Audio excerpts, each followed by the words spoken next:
Holy shit, boy did I pick one hell of a day to decide to do some Yu-Gi-Oh content, huh? Oh boy, oh Jesus Christ. For those of you who don't know, it has been one hell of a day in the world of Yu-Gi-Oh! So we're going to divide this video into two parts. For part one, I just want to talk about the new end of match procedures. And then we'll talk about the second part of the Ecclesia Fallen of Albaz storyline anime thing. So that way we can end things on a positive note. But yeah, for those of you who haven't been following the news cycle, on July 29, 2025, the Yu-Gi-Oh! World Championship rulebook came out. And in it, we got our first glimpse at a brand new round structure. So basically, going forward, rounds are going to be 50 minutes long. Cool, right? Well, at the end of said 50 minutes, the match is over. That's it. No more finish the phase. No more try to burn for time. Wherever things are at, that's where they're at. And in the event, there is no crowned winner at the end of said 50 minutes. It will result in a double loss, meaning that whoever won game one effectively wins the entire thing. This is pretty fucking crazy and a pretty massive change. And because of this, the community is reacting exactly how you expect them to, like a rabid raccoon on fentanyl. So, what do I think of this? Also, I should stress, what made this whole thing even crazier was at first people were like, well, maybe that's just a new thing for Worlds. Then the regional schedule updated their FAQ on the subject, and they included these new rules. Then they took them down. Then, I think not even an hour ago at the time of this recording, Konami clarified that this is how things will be going forward for everything. But they will not be implemented until after Worlds, and Worlds is going to put a big emphasis on explaining and demonstrating how said time rules work. So congratulations, people who spent the whole year climbing and struggling to the most prestigious honor a player can attend to. You are now a guinea pig. It's okay.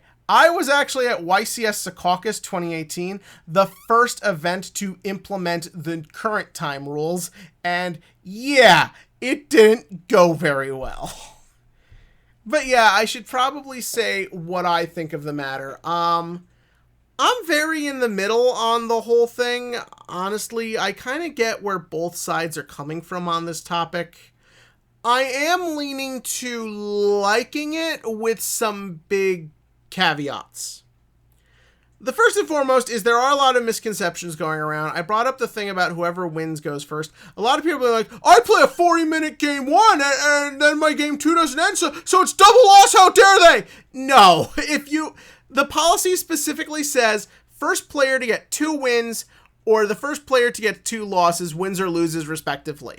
So therefore, like I said, in the event game 2 ends with no winner for the match, it's a double loss, and the person who wins game 1 does not have 2 losses, so therefore they don't lose. Everyone complaining about that, please calm the fuck down.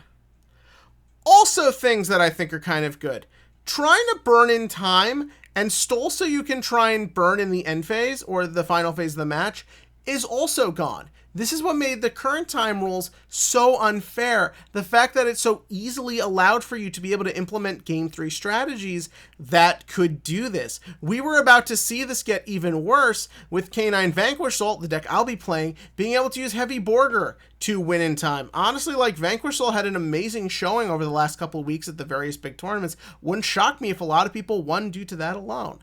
So getting rid of that is a pretty good thing, and I think is a step in the right direction. Also, increasing the time to 50 minutes, I think is great. I think most matches will be at a position of finishing by that point, and you won't have people trying to be like, let me do my 20-minute combo in the final phase to try and like win the game. I know it is frustrating when you have an intense game 1 and then time is called and the match is spoiled.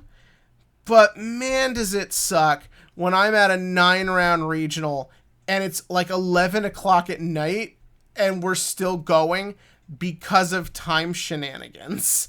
And it happens a lot. That being said, all the problems people are bringing up, I think, are very fair and deserve to be addressed. There are many issues with this implication, like people still trying to do different slow play strategies, trying other people feeling the pressure of the clock, trying to potentially like urge people to play quicker. There are issues of, is it even worth it sometimes to play a match? Do you or your opponent just agree to a game 3 thing? I know it's against the rules, but that never stops people.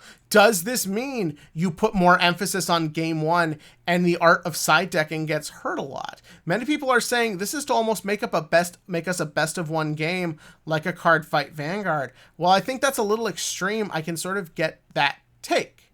The other thing I would like to also stress, though, a lot of other card games do stuff like this. Card Fight Vanguard has a double loss rule if a match does not have a conclusion at the end, though that is a best of 1 game, so it's a little bit different. Pokemon does the same thing. It does feel a bit like Yu-Gi-Oh! Is trying to adapt to the growing structure and how things are changing without having to actually put in a lot of the effort the other card games are doing. So I get why everyone is stressed. I get why it's a problem, but I also do see the benefits to the change. My hope is if problems emerge, we don't have to wait 7 years for a policy update. I would love it if problems emerge and Konami addresses them. There's no reason why, say, in a year from now, after next year's Worlds, you can't maybe update things, maybe hey, we want to fix A, B, and C. Other card games do that all the time. It's just Yu-Gi-Oh! That always seems to be so far behind. Also, to anyone saying that this will make tournaments go quicker, I think that will help a little bit, but I think a big part of the reason tournaments can go so long is because the Konami system of handling events is so far fucking in the Stone Age compared to Bushiroad or Pokemon or Bandai that I think that's what's really slowing things down and making things feel worse by comparison. So, yeah, final thoughts. I don't know. We'll have to see where this goes. But I do think what's ultimately going to happen is the first several events under this are not going to run smoothly. There's going to be a lot of problems, a lot of wonky records, a lot of messed up situations, and a lot of angry people. But I think just like with the previous time rules, give it some time, let the growing pains get ironed out, and let everyone get used to it. And I think we'll all just kind of adapt and be like, it is what it is. Because that's what happened with the current time rules anyways. But yeah, no, we've harped on that enough. Let's move to the realm of positivity with Dogmatica, the anime. Yay! So this one basically just continues right where we left off with the other one. Ecclesia has met Fallen of Albaz. She has looked at him and be like, God damn it, he's hot, and has decided not to kill him. At the same time all this is happening, we see the one Knight Dogmatica card. I'm not going to fucking remember anyone's names. Flying around, ending up in a battle with the big Tri-Brigade Link monster, and this was just cool. There's just something cool about seeing these monsters finally get to fight, and it's a really fun aerial battle. I love how they implement the fact that one uses technology and guns versus the other using traditional magic and swords. There really does feel like a unique fighting style to both. Also, I like that their helmets come off, and I'm just thinking God damn it, why are both these people so fucking hot? I love just the added lore. I don't know how much this is touched on in a lot of their cards, because Tri-Brigade has always been there, and a lot of people love Tri-Brigade, but I think most of us kind of just feel it's that deck you combo with Fire Kings, or they do things with Luna Lights. It was funny seeing Fractal in this for a second, considering he's being really messed with Luna Lights right now. But yeah, no, that was just cool to see and get those extra bit of details. It kind of feels like these two have a bit of a rivalry, just from the way they kind of interact for a minute and the way they kind of know how to fight each other. Just little details like that I think are just so much fun to see implemented in front of us. Then we move on to our next big thing. We see several other Tri-Brigade cards. We see that there seems to be some sort of joint operation going on here, or at least that's what it kind of feels like, between Despia and the Tri-Brigades. They're invading this city. And something I think is interesting is the one Tri-Brigade specifically refers to the Dogmatica as heretics. I don't know if that's just the way the translation is handled, but what I think is kind of interesting about using that language, and also the way they talk about the Dogmatica, they only care about people with the brand. They're just sort of like, almost talking about them like they're these like religious zealots, like they're these lunatics. I'm really interested to see how far we're going to go with that. How far will we go into the Dogmatica lore and learning what they're truly about? Are they good? Are they bad? Are they somewhere in the middle? Is Ecclesia just the lucky one? I mean, she gets to hook up with Fallen of Albaz. She is very lucky.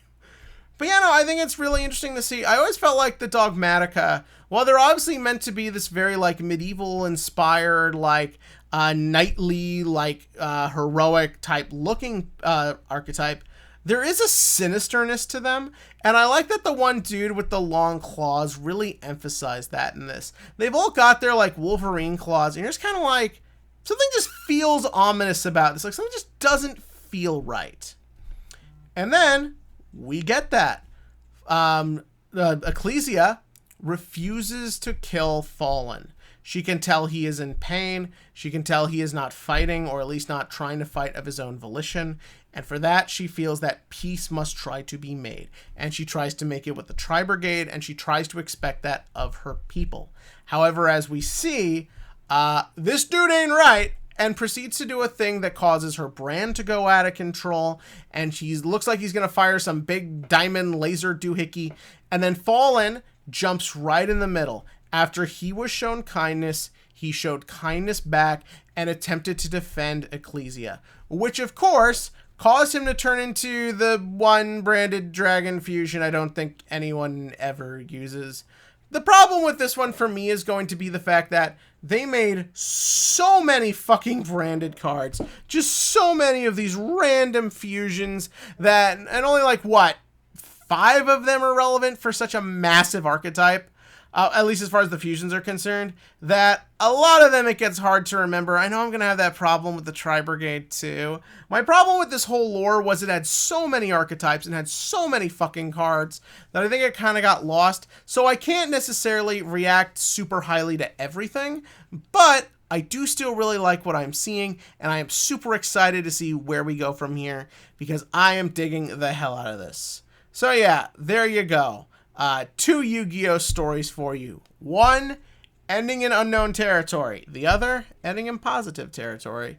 But hey, that's the world of talking about a card game ran by a company that seems to have no idea what the fuck they're doing. But yeah, give me your thoughts about all this in the comments section below. And as always, click to like, click to subscribe, and join me next time, because I think we're going to push Gundam G-Quicks back a week. I think there's a anime wrapping up that I think deserves my attention a little more right now.